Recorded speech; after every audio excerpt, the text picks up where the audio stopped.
Good evening, good morning, good afternoon, wherever you are in the world. Man, I was so excited to meet you.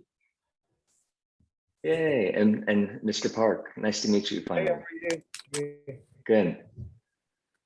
I got a summary of what Coach Jonathan gave me after meeting with you guys, and I was able to really get a good picture of what you're looking for, and I'm so happy. I'm so thrilled that you're part of the program. Thank you so much. Actually used it at the IMG qualifier, the circle breathing and everything. So it was great. Yeah. When was the qualifier? Did that happen recently? It was we went down to San Diego for the first one. So San Diego Junior Association had the IMG qual for first of this year. Yeah. So it happened last week Saturday. Yeah. So last week. Okay. And you met with Coach Jonathan last week too? When was that? When was the timing? Okay. So I think that was after the tournament. So we did the trial, the trial, and then we saw the 3 videos before the tournament. Yeah. Great. Nice. Well, very, very nice to meet you. I'm really excited. And we also have Mark. So Mark, are you there? Mark is actually a caddy. Yes, I am. Yeah, he's yes. So is a new member. A lot of people are going to be out on Memorial, so they might not be able to join today. They gave me a heads up, but it might be a small group, and that's great because these are going to be recorded, and it's going to be in the platform in the community, so we can always revisit that. Coach Jonathan and I have something to teach you all, and also just to share some updates and check in with everyone. So. Mark, yeah, just by way of checking in, how are things going on your end? Well, I actually want to start the meeting, I think appropriately. We owe you a congratulations for the Academy joining the PGA. So I think congratulations, great job. Thank you. That's pretty sweet because I think with that we can do a lot with it. We can have a lot. Coach Jonathan was thinking about he's going for his Class A PGA license as well, and he's the one that really encouraged us to take this and get affiliated and associated with PGA so that we can do the 3 things that are very important, which is the craft. Everybody needs to develop their fundamentals and know how to play the game first. You can be as a very good thinker on the course. You can have all the confidence in the world, but if you cannot hit it consistently and swing consistently, then it's going to be really hard. You're going to struggle. It's going to be frustrating. So got to have a good coach. You got to know the fundamentals. And then your body. Your body's another thing that we're going to be introducing in this program is fitness. Yeah, Coach Jonathan. We have to train our body in appropriate ways. And I was, so yesterday I met with the TPI fitness instructor. He coaches a lot of professionals, and he and I were talking about collaborating. I'm trying to bring him into the program so he can teach more of the fundamentals of the body, getting this body in shape so that we can be at our best. And then the third is the mind. And we're very much trained in mental skills and being able to do all 3 together. So the PGA is just going to help us get, be able to bring all that to you all. So thank you, Mark. How are you? How are things? Are you in Hawaii? Are you in California? No, I'm in California. I'm okay. Good. Yeah. Gonna just kind of take US Opens next week. So I'm, as I've been away from the caddying for a while now, I'm gonna get back into it in the June time frame. Great. So I've got some feelers out there and everything. Yeah. So it's good though. I'm gonna enjoy this Memorial weekend, and I hope everyone else does, and go from there. Yeah. So Mr. Park, Mark is a caddy on the LPGA tour. So he caddies. He's been a professional caddy for many years, and he's taking this program. He came on when we first launched to understand the mental game, so he can help his players on tour and take their game to the next level. And Mark, is our new events member, and he's joining us. He's a phenomenal golfer. He plays about, if I got this right, about 120 tournaments, this past year, and he won about 50 of them. And there's a lot of pressure, that's happening in junior golf. So the mental skills, and myself being a very competitive junior golfer and understanding the pressures that must be facing too. So he's taking this program as well. That's great. It's interesting. Part of my background was I was a runner in high school and college, and at that time, junior programs were just getting started, and we had them in running. You would have summer meets, and there would be like 40 or 50 people, and now it's just boomed to where it's every week, thousands of participants, and all across every sport. So that it's really great to see on one side the competitiveness when you're young, but also balancing a life balance, I think, is important. Yeah, for sure. Mark, I'm curious if you can share maybe one or two things that really has benefited you being a part of this, things that you've learned that you might be able to share with Mr. Park, and anything that stand out to you? I think it takes practice. We learn things and we hear things, and we need to be reminded of those things. And we've talked about having your shot routine, your practice routine. So I think routines and consistency are important.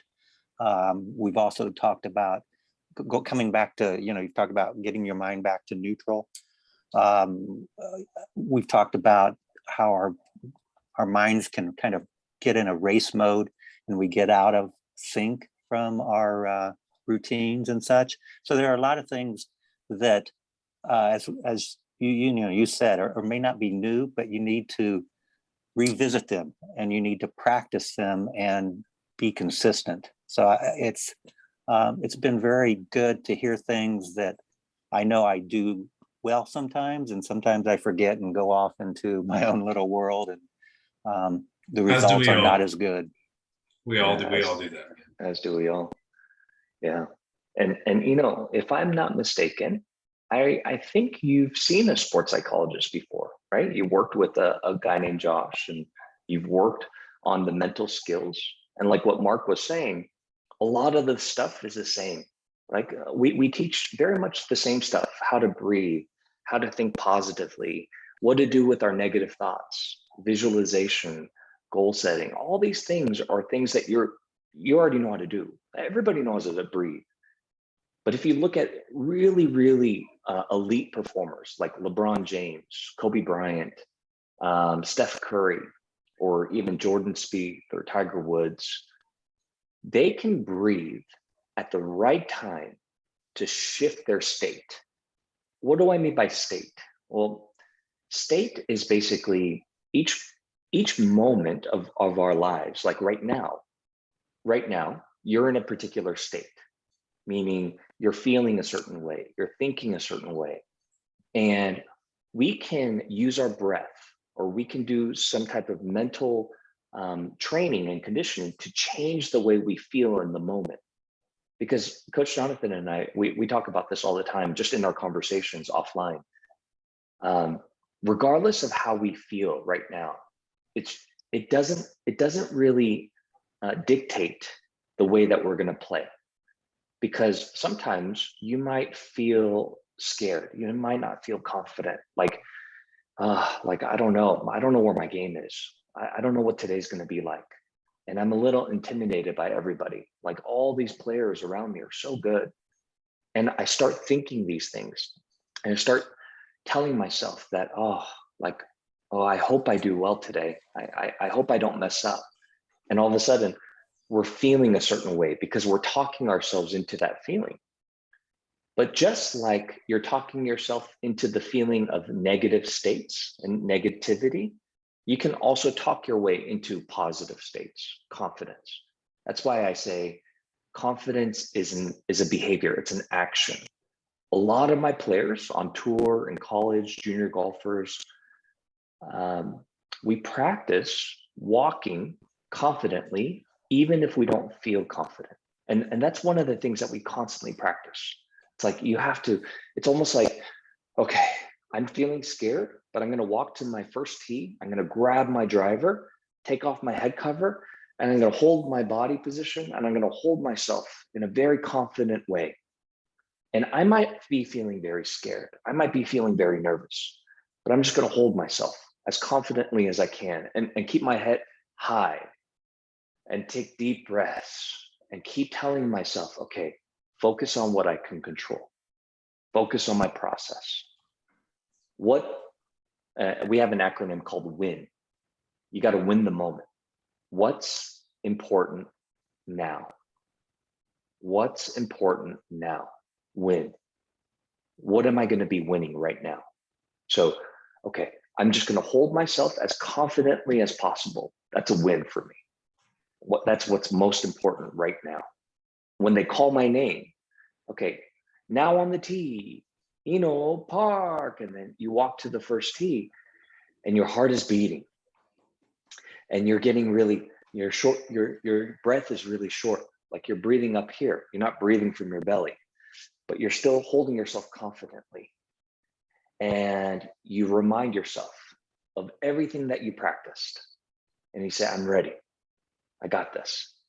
And you look at your target and you focus on your routine and you stay committed to that routine, regardless of where the ball goes. You let go of that, let go of the result.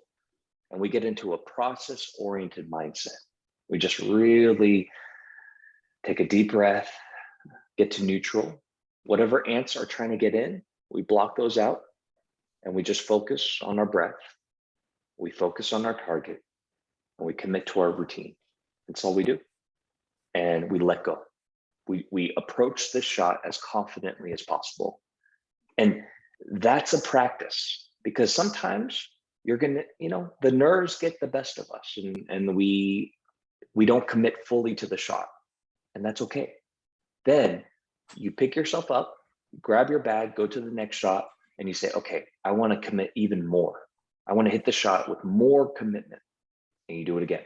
And you keep working on the things that you can control that's important right now. That's a win. Not birding this hole, not shooting 34 on the front and then, shooting under par. Those are great, but that's not what we focus on. We focus on the win right now. What's important now? So that's something that Mark is bringing up, is that all this stuff we already know. You probably already know, but it's practicing it. It's reminding ourselves and to do it over and over and over again. Okay. Coach Day, you want to say anything before we get started? I got some slides that we want to share. Yeah, no, I think you covered everything. Being present, being in the moment, and understanding that right now is the only time that matters is key. So you nailed it. Great. Okay. Anything else, Mr. Mark, any questions, any thoughts? I have some things that I want to share with you, but then I also this is part of our live discussion where we just help you. We whatever struggles, whatever questions come up, we're here to serve you. So my only other comment is, on occasion I've said, do I want to attend today?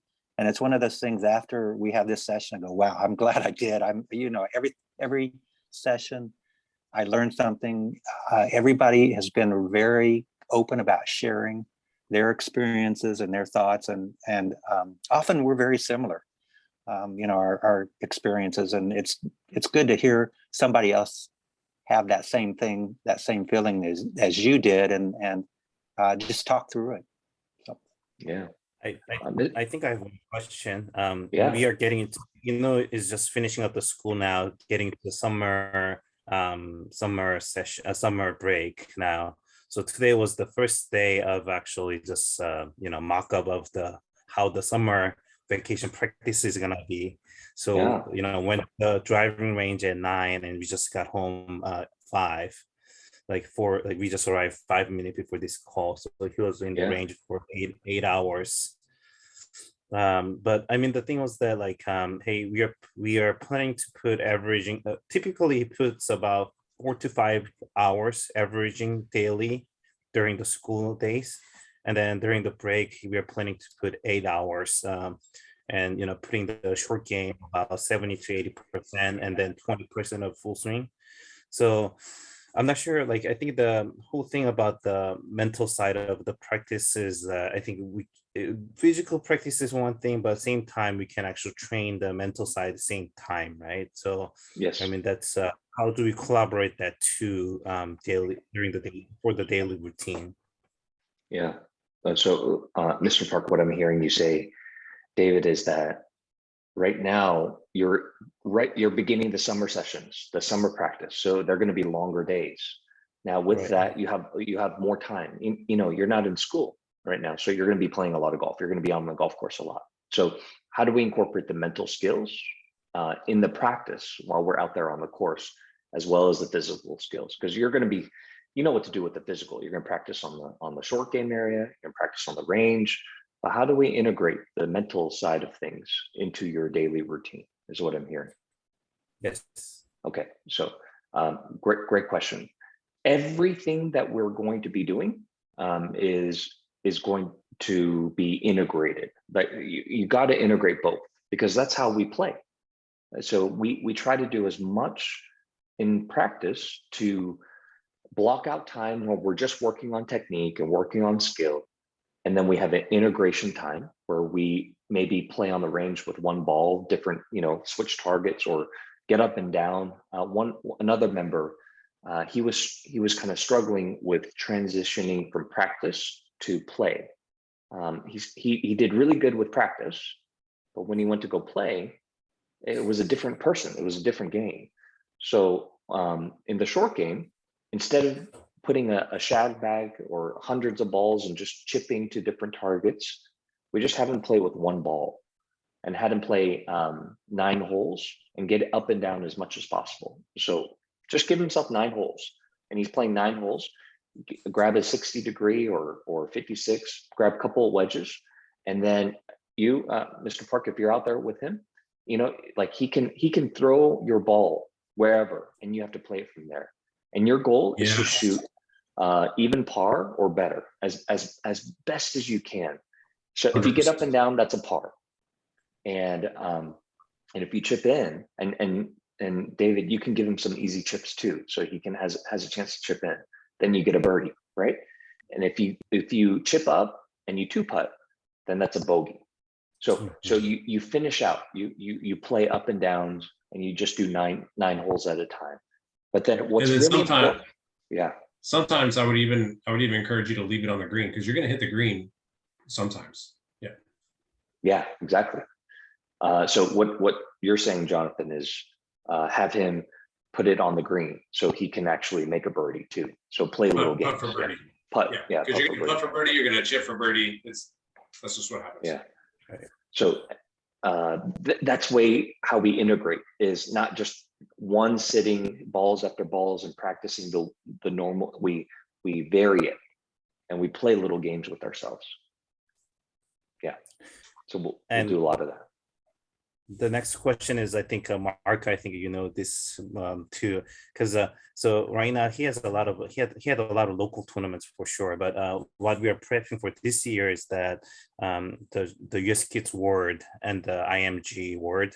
So there's 2 big events that we are prepping for. So this year, his first tournament was basically the qualifier, and he got qualified. So next 2 is gonna be 2 World Championships. So do we treat that as just same as a local tournament and mentally, and then just go about it, or do we distinguish and then change our mindset compared to the local to the World?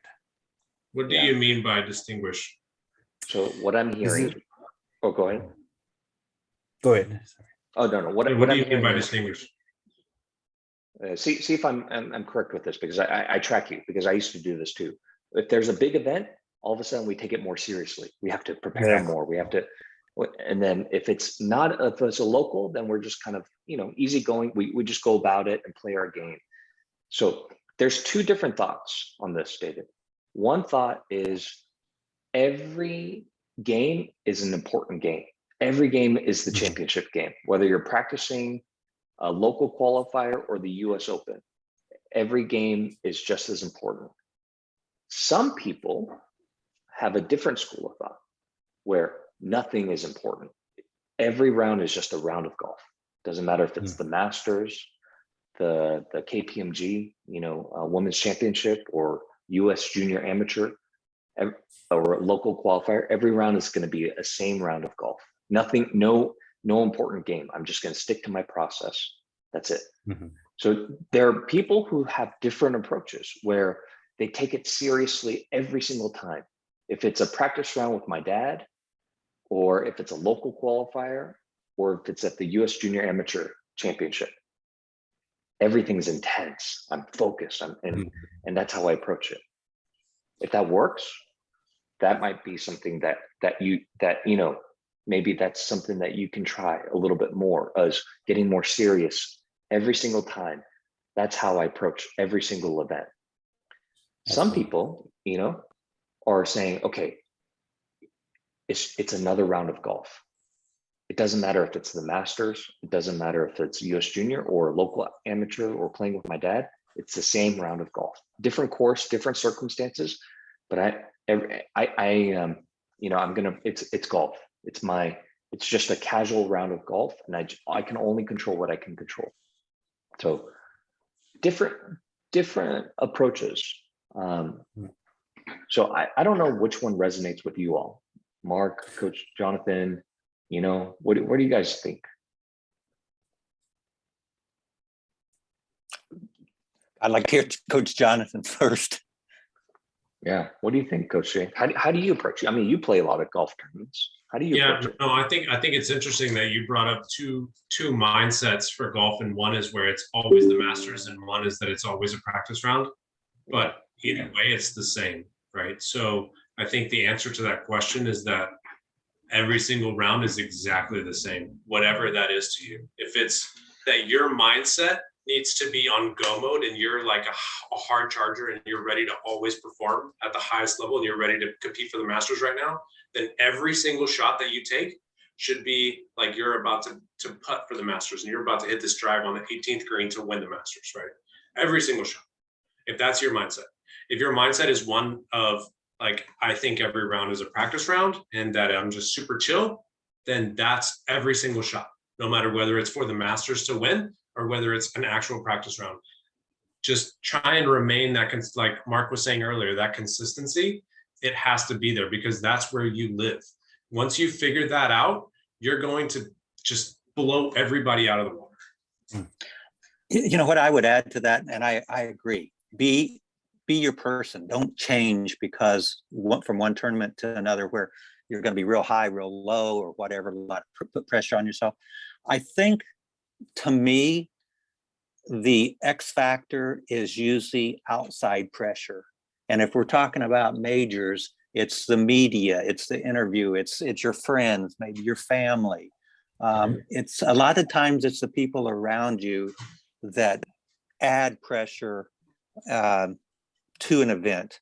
And you got to kind of separate yourself and stay in your silo, so to speak.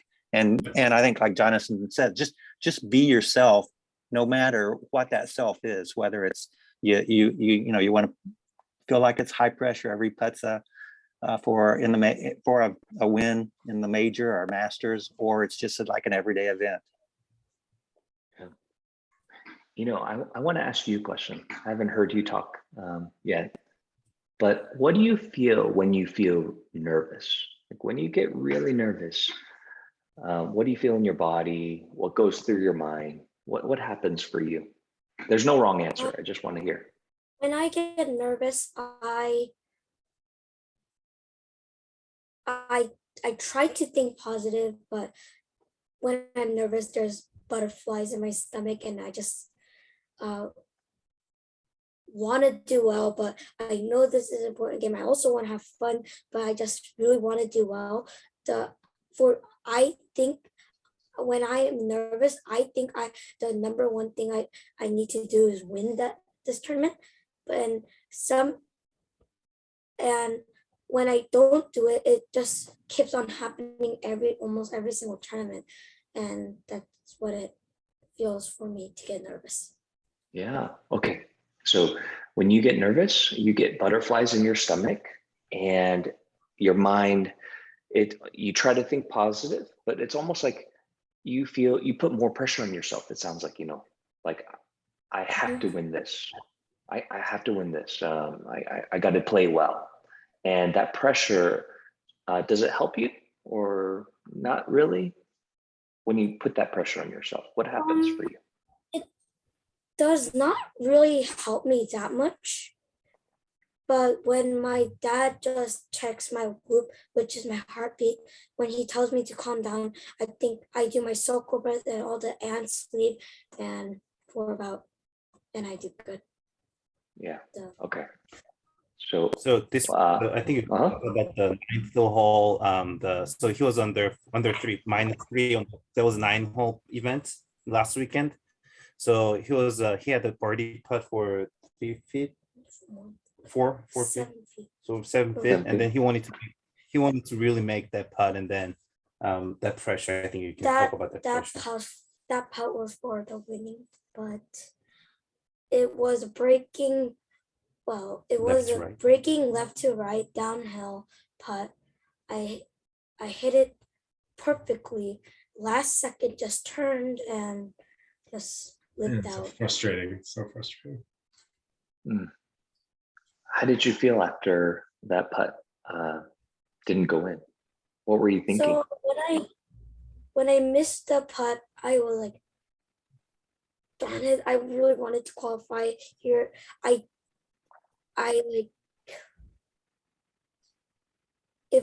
think if I did more holes, I think I would have done that well. Honestly.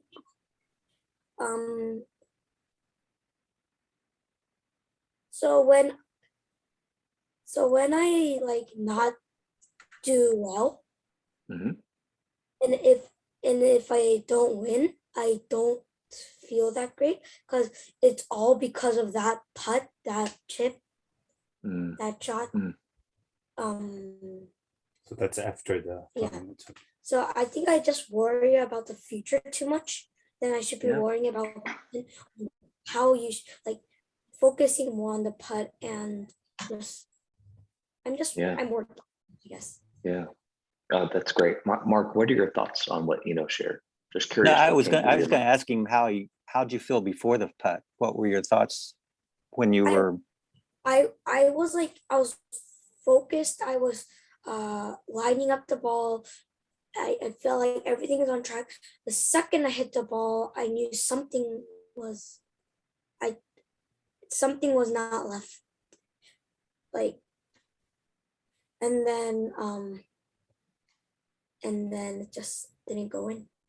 Yeah. So you were very focused. Your pre-shot routine, it sounds like you did really, you stay committed. But then as soon as you made contact with the putt, let's say, how committed were you on that stroke? Were you fully committed? I was fully committed, yes. Okay, you're fully committed. And then as soon as it left your putter, what were your thoughts? What came to mind? Ants. What kind of ants? What type of ants came? What was it telling you? It was like, you need to hit it harder. You need to make this putt. Yeah. That was not me. That was himself. No, absolutely. I mean, we all kind of have those voices, right? Like everybody has their version of ants like that, So, one of the things that I'm hearing is you did absolutely everything in your power to control what you can control. And sometimes they go in and sometimes they just don't go in. And that's the hard part about golf. It's like we can't control the result. As much as we hit a perfect putt and it's right on line with even with the right speed, I mean, it can go right towards the wall and hit a ball, ball mark or whatever, and just ricochet, and then it would whip out. And it's like, I did everything that I was supposed to do, and it still didn't go in. That's why, we can't keep focusing on the result. Like you can't will your way, or because you want to make a birdie so bad, think that if I think about making birdie, then that will help me, because it doesn't. You have no control over the outcome, the result. And we call that outcome-oriented mindset. When you're thinking only about the result, only about your score, only about the ball going in, that's outcome-oriented mindset. What do you think the opposite is? Not outcome-oriented mindset, but what do you think the opposite of outcome-oriented mindset is? Income mindset. Yeah, process. Income mindset. Yeah. Outcome, but income, right? It's like your inner thoughts, your process. That's exactly right. Your inner thoughts, thinking about what you can control. And that's what we're going to develop. That muscle is what we're going to develop in here. The process-oriented mindset, your inner thoughts, focusing on what you can control, getting to neutral. And those are the things that, like Mark was saying, we just need to repeat and catch ourselves when we think about ants and get back and stay within our own control. So great. So that you're gonna learn exactly that process in here. All right. Any other thoughts, questions before? We good? One of the things lines I use with players is golf is a game of imperfection. It's just, I don't know if there is a perfect golf game, golf round. Right. I mean, even the 59s, people are leaving putts out there. It's like, oh my goodness. And guess what? Oh, look at this mind game. Golf is played on a 5.5-inch course space between your ears. Yeah, absolutely. That's so Yeah. cool. Right? It is. It's such a mental game, right? Such a mental game. Yeah, and the other thing that I see is a player that played better than what their scorecard showed. That happens a lot, where ball striking is great, putting is great. Yeah, maybe you read the line, like you were saying, you read the line perfectly. It was a little short. That's not necessarily the worst thing in the world. You take it and learn from it, and it's going to happen on occasion. Yeah, I love that. Do you have any other questions or thoughts before we kind of get started? You're okay? Good? Okay. All right. I'm going to share my screen real quick, and then I have some slides I want to share with you all. Everyone good? We can see this? Yes, sir. Okay, good. Now, town hall, just because we have some announcements, but again, we're going to teach you all some things. I want to share this real quick. Coach Jonathan, can you read that for us? Because I can't read. Sure. It says the greatest danger for most of us is not that our aim is too high and we miss it, but that it is too low and we reach it. Michelangelo. Yeah. So we all know who Michelangelo is, or many of us might. He was the sculptor who sculpted David, right? David the Great. And he also painted the wall on the Sistine Chapel. And what he was saying is that a lot of us we aim too low just in life. And this is the power of vision and manifestation. Like sometimes we really have to think bigger. We have to think greater. And then we go back to reality. So we have our wish, we have our dream, we have what we want to create, and no limitations. Just allow yourself freely to imagine what it is you want to create for your game, for your mindset, for your body, and for your life. And then you scale it back of saying, okay, what's the first step I need to take? How do I reverse engineer and start where I am with what I have and start now?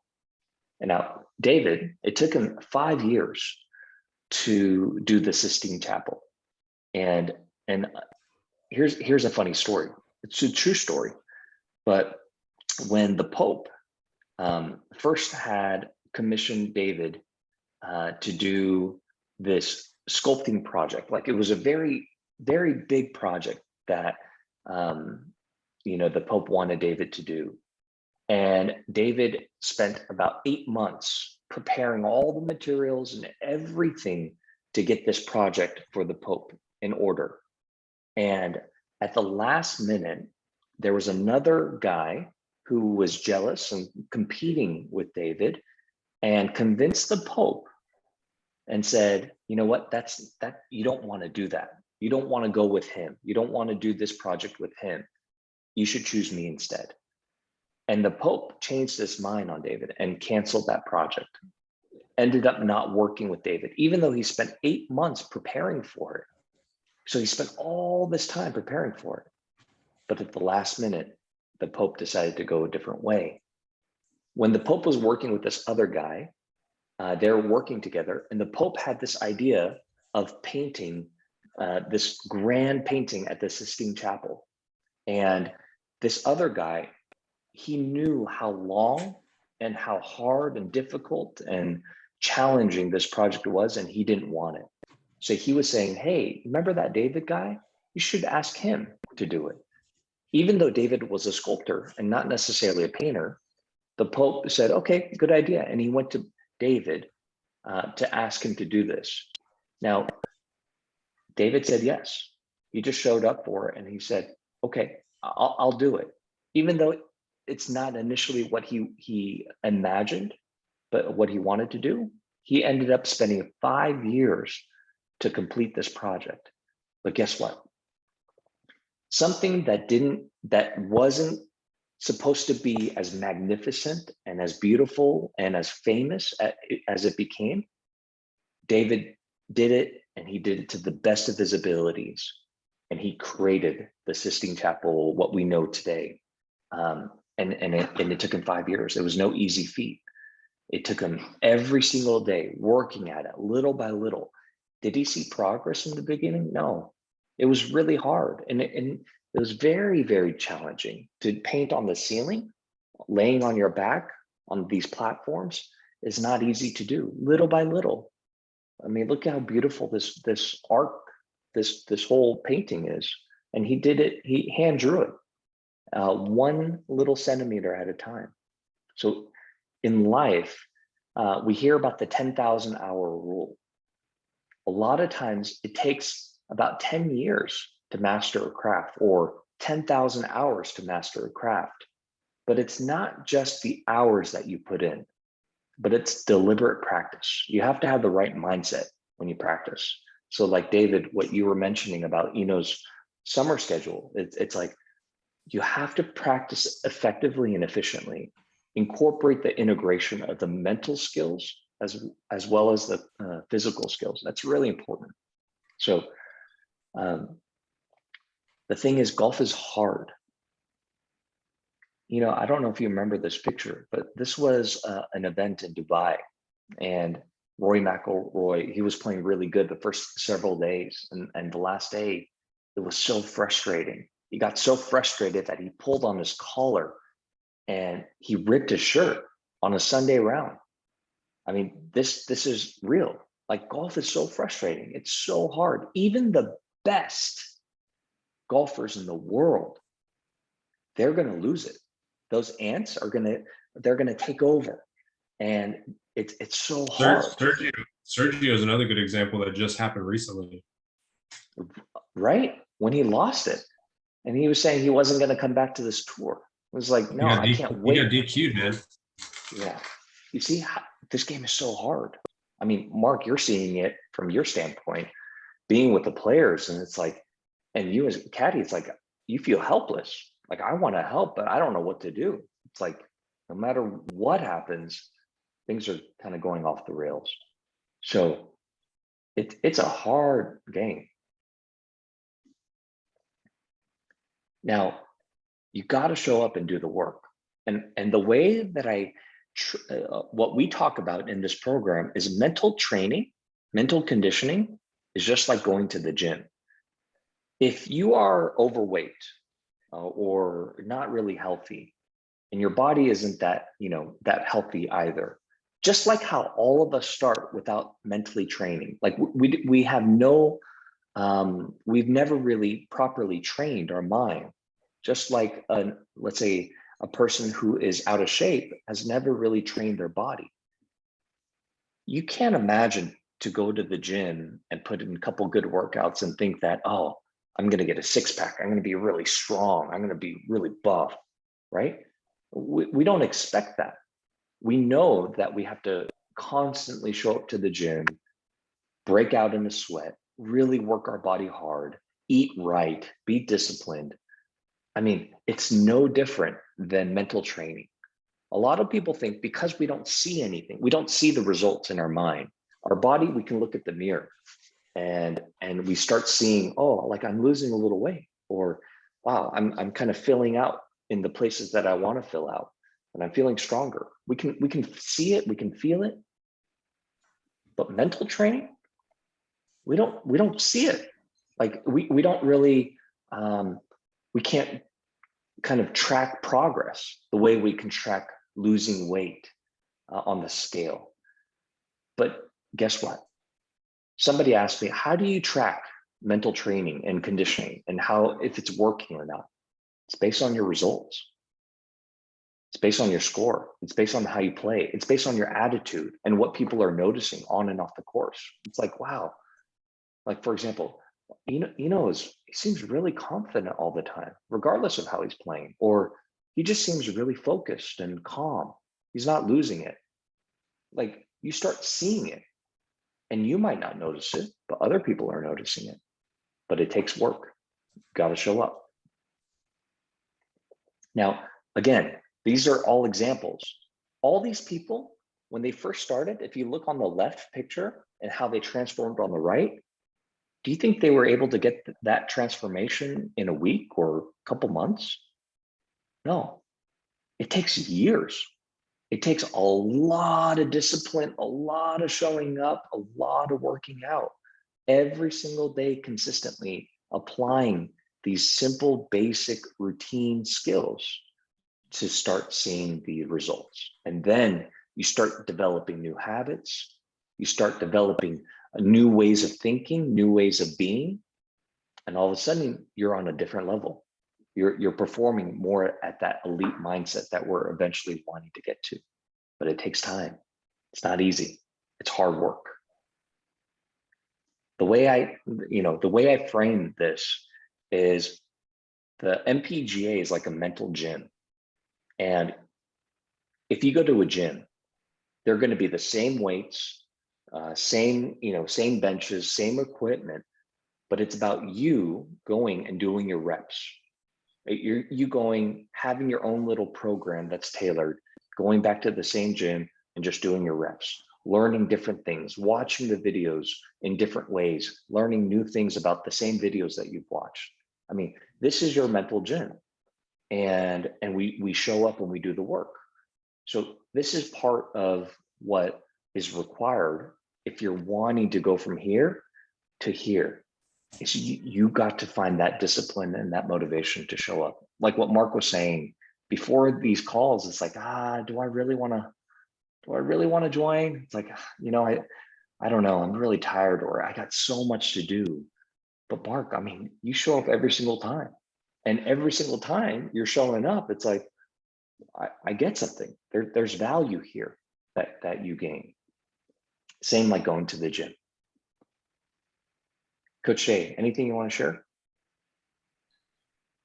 I'm sitting here and I'm imagining what you're saying, and I'm thinking about clients that I have, right? And you're 100% right. Like, I'm thinking about how important it is to just maintain And Mark, I'm really glad that you use this word, man. The consistency, dude.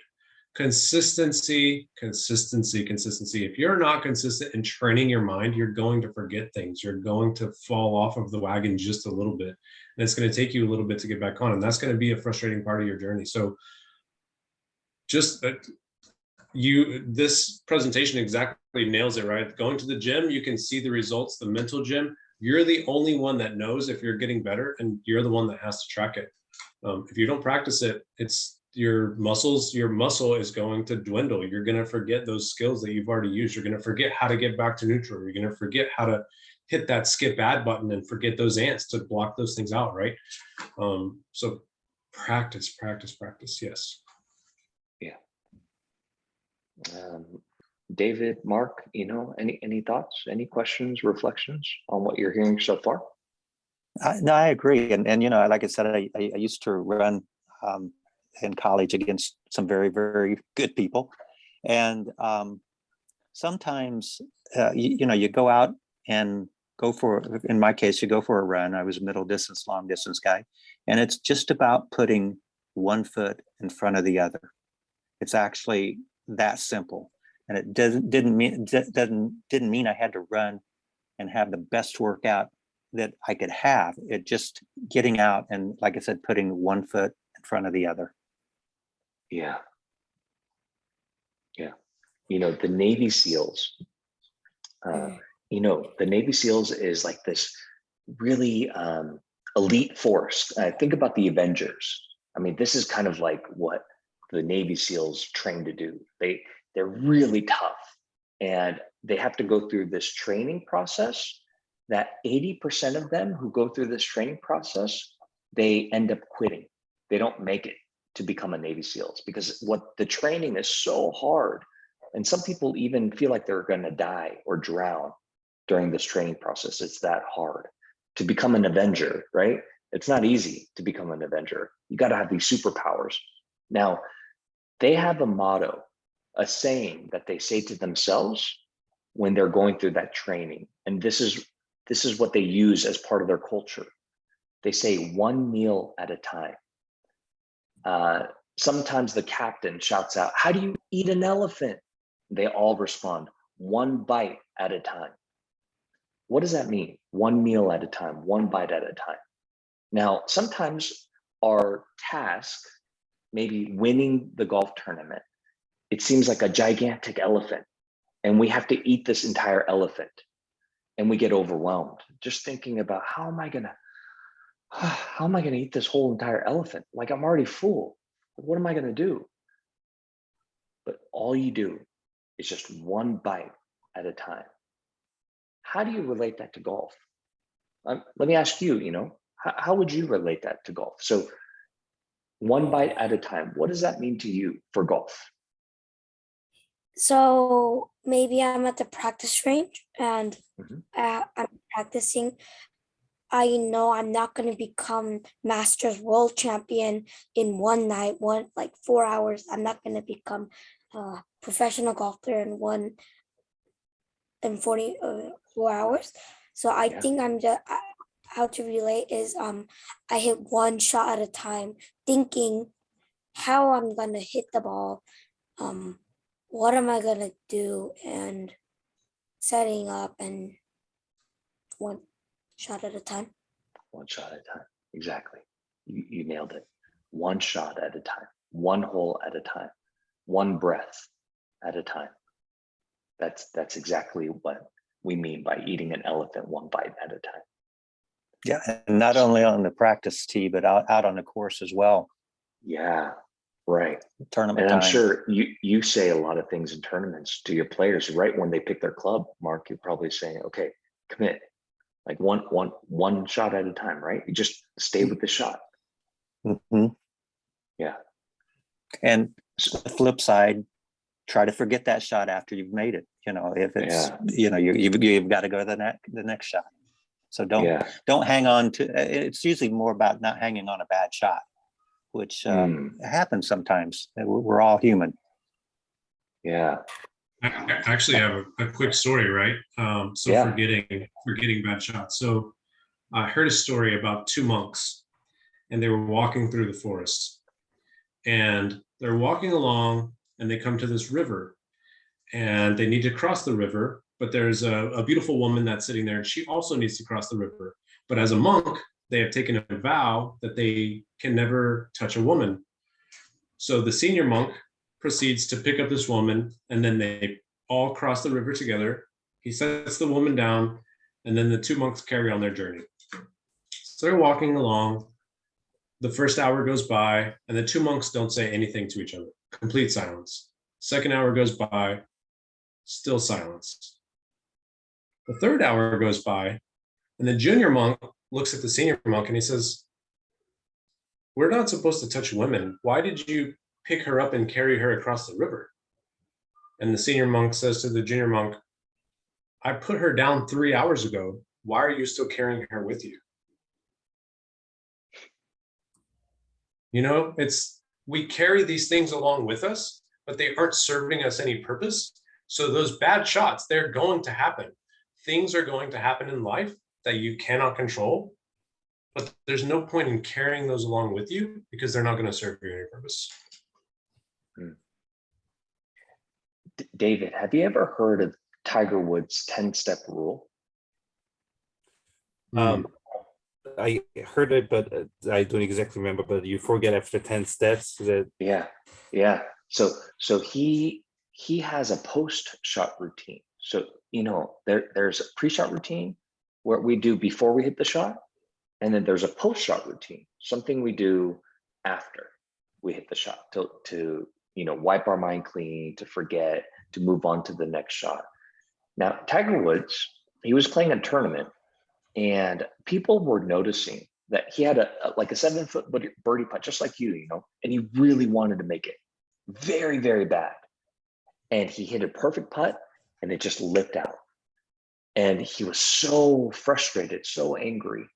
And he walked up to the ball, tapped it in, and then he picked up his ball. And people were noticing he's walking really slow to his bag. Like, why is Tiger Woods walking so slow? It was like he's walking in slow motion. And they're saying, that's strange. Like, do you notice that? Like, why is Tiger walking so slow? It's because he's trained himself that for 9 steps after he picks up his ball, he can hold on to whatever emotion he wants to feel. So if he's feeling angry and frustrated and mad, he can feel that. He gives himself permission to feel that way for 9 steps. So this particular time, he really wanted it, and he wasn't ready to let go of that anger yet. That's why he was taking his time, really slow, 9 steps. But he's trained himself to stay disciplined, and he's committed that as soon as he takes that 10th step, he has to let go. As soon as he takes that 10th step, he has to wipe his mind clean and move on to the next. And you see the transition with his tempo. So 9 steps, very slow. He's feeling really frustrated, really angry. And then he knows he's on his 9th step and he's about to take his 10th step, and he pauses. He goes, okay. Takes his 10 steps, and then he's back to his normal pace. And you can see his eyes are set on the next tee box, and he's completely a different person. He completely let that last putt and that last hole and the result go. And you see this transformation. And it's like, wow, that's really hard to do. But he's trained himself. He put in the brain reps. He practiced this as much as he could every single day in different ways to practice a post-shot routine. So just like working out in the gym, we also have to work out and do our reps. We have to get to neutral. We have to practice circle breathing every single day, practicing mindfulness, getting back to neutral, recognizing ants, all these things that work for you. That's what brain reps are. Now, practice does not make perfect, believe it or not. Practice makes permanent whatever we practice. So practice whatever you practice. So David, you said you go out there for 8 hours, 10 hours a day. A lot of people spend 10, 12 hours on the range, and it can actually do more harm if they're not practicing correctly, efficiently. What they're doing is just they're practicing that's not effective, efficient, and they're ingraining that bad habits, and they're carrying it, and they're wondering, why am I not scoring the way that I practice on the range? Practice makes permanent whatever we practice. Now, here's the thing, like a lot of times when we are working out our mind, this stuff, it may be simple, but sometimes we get really tired. Like we feel exhausted after some meetings, after these events, after watching videos and reflecting, we get really tired. And it's almost like we have to take a nap sometimes. And because it is, you're working out your brain. You're literally retraining and reprogramming your mind. And it takes some time for you to do that. But that's when you're really working it. Okay. So on average, we saw this in the previous video, but on average, we have about 50,000 thoughts a day. That's on average, your day to day, the moment you wake up to the moment you go down into sleep. You have about 50,000 thoughts that are going through your mind. And many of these thoughts are out of our control. They're ants. So we have to really practice. A lot of times these ants are coming and they're coming in and they're attaching ourselves. And the more we focus on these ants that are coming in, where your focus goes, momentum grows. So what you focus on becomes bigger and bigger and bigger. If I keep saying to myself, oh, like, how stupid was that? Like, I can't believe I made that mistake. What were you thinking? And all of a sudden, those questions, that focus becomes bigger and bigger and bigger.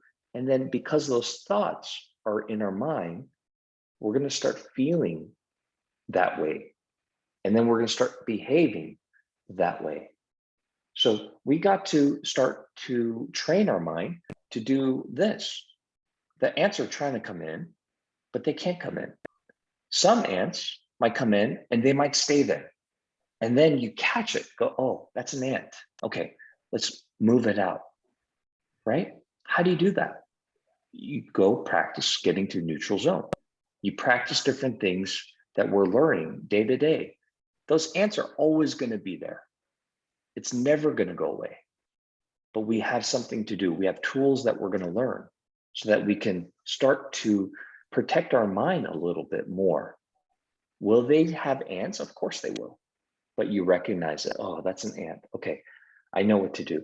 Let's just get to neutral. Let's breathe. And regardless of what happens here, I'm going to focus on what I can control, one shot at a time. And for those of you that don't know what ants are, those are automatic negative thoughts. Yeah, perfect. Thank you. Automatic negative thoughts.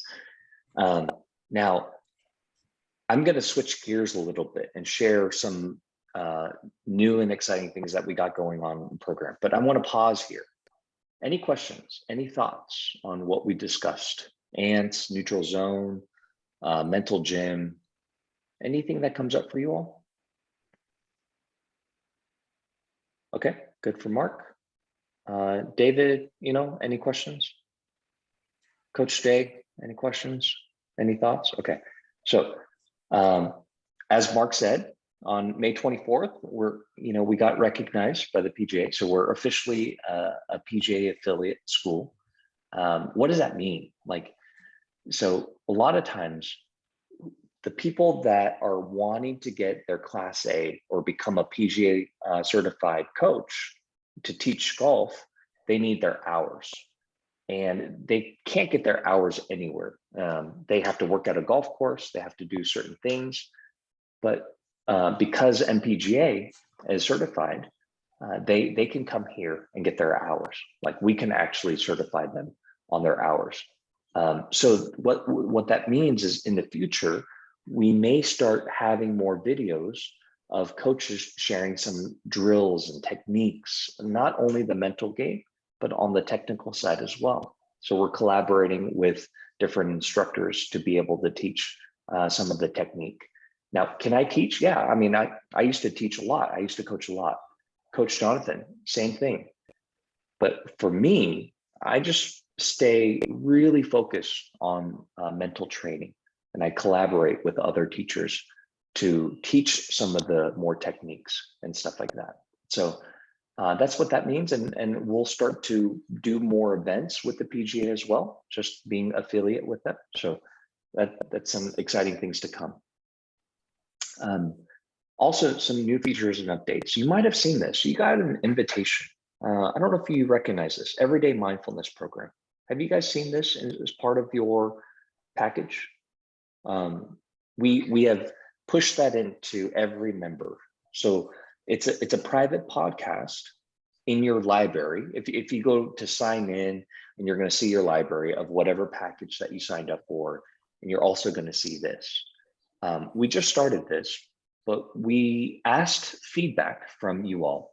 And one of the things that we heard a lot was, can I do things like short things that I can do while I'm practicing or before a tournament and I'm feeling nervous? Like, I want to hear something to get my mind right so I can get my game tight. Like, how do I get my mind in shape, and if I'm feeling a certain way? So we created a podcast that are scripts and meditations and things that you can take, very short one, no more than 5 minutes each.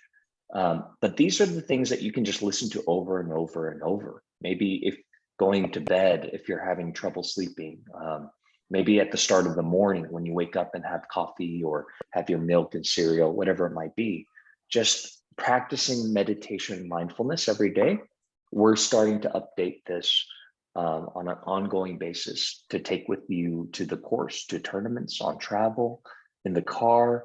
I think, David, you guys were talking about what to do in between, like on car rides or between, different tournaments. And this is a great program that you all have as part of your membership.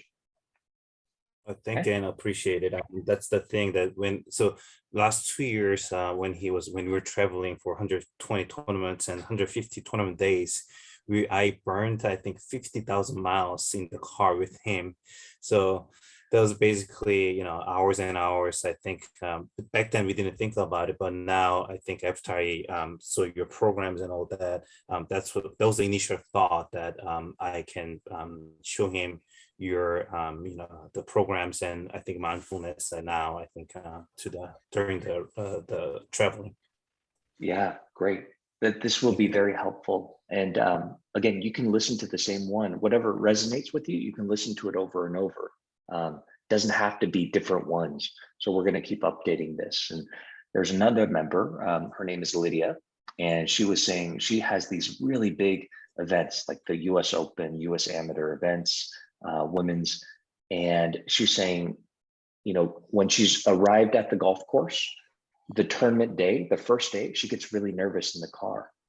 And before she even goes out to the practice range to warm up for her tee time, she wants to listen to something. And she says, being able to listen to something that can get her mind prepared for that tournament day is going to be very helpful for her.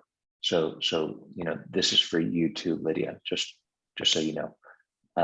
Yeah, I was gonna say, I know a lot of players that listen to something right before they go to the range or in the range or whatever.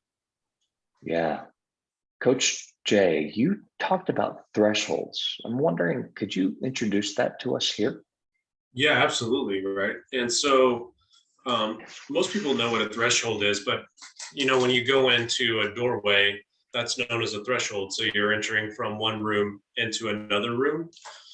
And our mind also has a threshold, right? So if you're going to go to a meeting with someone important, right, you're standing outside the door and you know that you have this meeting. So there's probably some anticipation, or if you have to go give a speech, or maybe you're going up to the first tee, there's a threshold that you're crossing. You're crossing from not playing into now I'm now about to hit this first shot in a tournament. And so having a mindset, being able to compartmentalize and just cross that threshold and know that it's the same, you're ready to go, getting your mind ready. So these little, what are we calling these? Like podcasts or like little snippets that kind of warm your mind. I think of it as like a stretching routine before you go to the gym, right? So it's like a little bit of mental stretching to get yourself ready. And so these are getting you ready to step onto that first tee as mentally ready and warmed up as you can possibly be. Yeah, great. Yeah, thank you for that. So again, we have two different tracks. We have the basic track, and this is kind of what the basic members get. We have the advanced track, which, you know, the people on the call today, what you are on. And we also plan on having events. We're gearing up for live events. After COVID, it was really hard, but we'd love to have, you know, an annual event where we do, you know, we have, I invite guest speakers, we have trainings in person, workshops, and then we all get to play. So that's to come, and that's for the advanced package, and basics are of course are welcome to come, but there would be a fee for that. But advanced, that's part of your package as well, minus the travel and the hotel, but for the event. Coach Jonathan and I, and you know, the MPGA, we're introducing a new program called the Elite. And what the Elite basically is basically, we heard that a lot of people are wanting more individual one-on-one time. So because we both have our own individual practice, where the coaches train other like tour players or amateurs or college, we have our own thing. We charge based on private pay, which is, it's not cheap, but we're thinking, how do we give our members a little bit of that? You know, once a month, we do more private coaching, one-on-one coaching. So we're going to start offering that in the near future, where we do one-on-one. Here's the thing though. So for those who are currently advanced members, you're going to be given an opportunity to be grandfathered in to the Elite program for 6 months. So starting June, you're going to be of an Elite member, just so that you can get more access to us and do one-on-one coaching for 6 months. And if you guys like it and you guys want to be able to participate in the Elite later on, that's up to you. But this is what we wanted to do. So everyone who's currently in advance, by just staying where you're at in this package, you're automatically going to participate in the Elite, and that option is available for each of you for that one-on-one coaching a month. So we wanted to share that with you all. Another thing, for those who are basic members, if you're a part of the basic plan and you upgrade to the advanced plan, the advanced membership by June 1st, then you'll also be eligible to participate in the Elite membership for the 6 months, and you'll receive one-on-one coaching from June to November, once a month. So if you are basic and you want to get that one-on-one time, then by June 1st, if you upgrade your membership, then you'll be eligible for that Elite. And we just want to do a soft kind of warm up for this new offer, new program. Any thoughts, any questions? I think that's a very generous offer. Yeah. I like it. So that's great. Yeah, I think it'll be good, because then we can tailor what you guys are working on and get to hear from you. So we just wanted, you know, you guys are all doing such great work, and as part of this, being a part of the program, everyone who's new, who's coming in, I mean, they're not going to get that. This is just for the current members. So thank you for being a part of this with us. Yes, as we grow it. I think Other things that doing we- the right timing. Thank you, appreciate it. Yeah, absolutely. You know, what we typically do too is we do challenges, and what challenges are is we give you all activities, but we kind of have this very friendly competition with one another. And it's not necessarily who plays better or who wins tournaments and things like that. It's more, mental skills challenges. And that looks very different, where it's all for fun, but also, we want to reward those who are putting in the work as well. So this is officially going to kick off in June, where we're going to present a self-compassion challenge for the month. Now, we're developing the details of that. So June 1st, you're going to get an email of directions of what the challenge is and the prize of what you guys will win. But to give you an example, just to give you guys a head start, this is one of the activities of this challenge is writing a love letter to yourself. Now, I know that sounds a little weird, but trust me, this is what I do with a lot of executives, a lot of leaders. And it's kind of, it begins the process of talking to yourself as if you're talking to someone that you really care about, that you really love. And oftentimes when self-compassion, we are compassionate with our best friend and people that we love, but we're not really compassionate with ourselves. So we want to change that. We want to start to talk to ourselves as if we're our own best friend. So what you're going to do as part of this challenge is write a love letter to yourself. And that including your strengths, how and why you're proud of yourself these days. Like, what are certain things that are happening that you're really proud of? And you want to talk to yourself and tell yourself that you're proud of these things, and to validate yourself that feels genuine to you, and be specific with your feedback, and try not to ignore the little things, and see yourself in a way that you want to be seen and you want to feel validated, even by other people. You want other people to say, I want them to recognize this about me. This is a time for you to recognize yourself in doing that. So an example of one that I wrote, like, this is a practice that I do, believe it or not, but you guys can see that. You're going to have a copy of these slides, so you can read that as an example to reference if you want. But this is something that I practice, that because I'm really hard on myself. So I need to practice this consistently. You don't have to read through all of it right now. This is going to be here for you, so you can reference it as you get started on this challenge. So, all right. So we're at the end of this whole meeting, but I'm just curious. I'm going to stop sharing my screen. Any thoughts? Any questions? Now it's your turn. Anything that you want to share? Yeah, I want to share something. I was talking to a friend that was having trouble sleeping. And I said, well, why are you having trouble sleeping? And they said, well, I'm thinking about work all the time. I got all these things on my mind. And I told them to try circle breathing. The next day, they sent me a text message and said, the best night's sleep I've had in months. So it works. Nice. Yes. I'm glad you're sharing that and being able, that's part of why you joined too, so that you can be that light and being able to be that voice for people, your yeah, players. And I said, I said, you have to do it right. You have to actually count. Don't skip anything, do it right. And you have to practice it. And she took it to heart and it worked. So great. Yeah, great. Thank you for sharing. David, anything, any thoughts, any questions, anything you want to share? You don't have to, just an invitation. Thank you. It's great.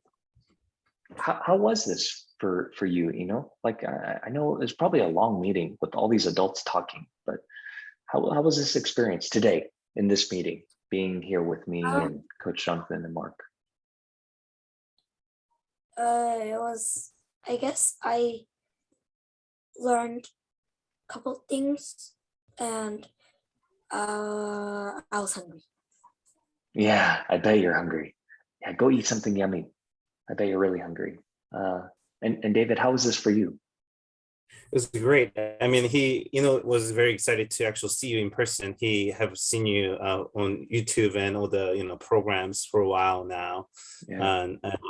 And I told you several times that he and I was actually communicating in a way that very like secret code, like, hey, there was ant on the third Yeah. hole on the tee. Yeah.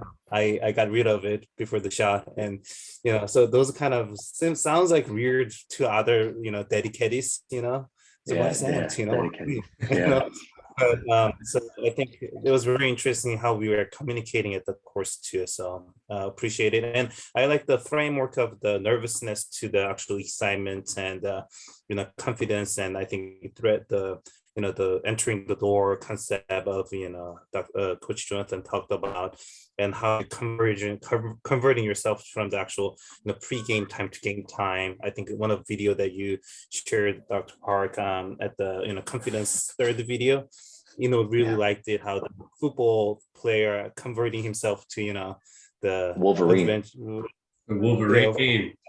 Yes. Yeah. We need to actually find some character for him. I was thinking just buy a similar doll or something, put on his golf bag. So first team, I show him, and he get converted. Yeah. Let's go. Yeah. Says, Yeah. That's right. That's right. That's great. Very exciting. Well, thank you. Yeah. Happy Memorial Day to every one of you. Be safe, and just reach out to any of us, and we'll start that new program. We'll be reaching out to get on your guys' calendar once a month and we'll be able to tailor a lot of this for you all. Coach Jonathan, any final words from you before we end? I think just on the heels of self-compassion, I just want to say we really appreciate you guys showing up, doing the work. Everyone that's listening, I know that you guys are doing the work as well. Please keep it up. Please reach out to us with any questions that you have, and we're excited to have you all. Yeah, for sure. We are. All right, everyone, be safe. Happy Memorial Day weekend. Take care. Go eat something yummy, Okay. Thank you. Bye. Bye. Yep. See you, Mark. Bye.